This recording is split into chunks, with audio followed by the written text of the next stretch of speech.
Oh, I see it. Okay. So young of year is yoi.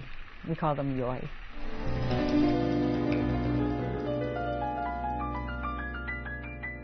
We're looking to see whether there are more than one spawning population within what we are determining as a genetic cluster.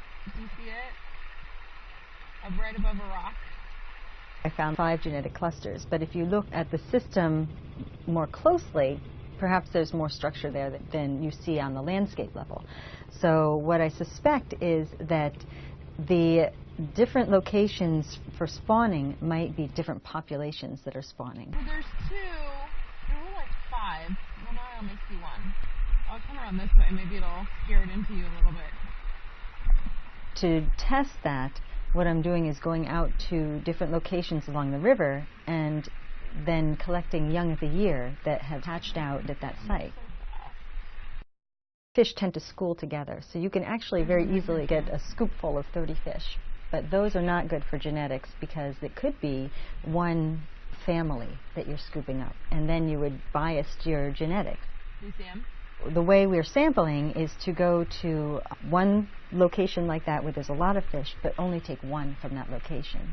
And then we move downstream to a totally separate location away from that one and get one fish from that location. So yes, it's very difficult to get the numbers that we need to do the genetic work because of the way the sampling is set up to avoid the bias of getting siblings in your sample.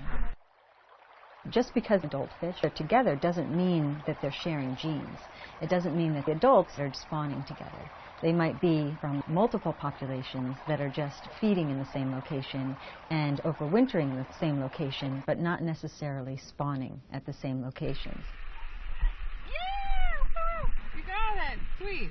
Looking at those young of the year, if there's no genetic differentiation between these locations with the young of the year, then we know that this watershed is just one big spawning population. More downstream? Oh, cool. He's a big fish winner today.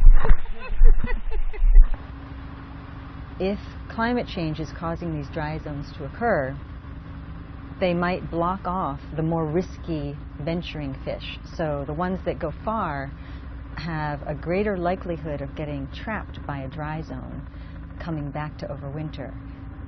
If those fish are weeded out of the population by natural selection, what you end up with is fish that tend not to migrate so much and more isolation of populations.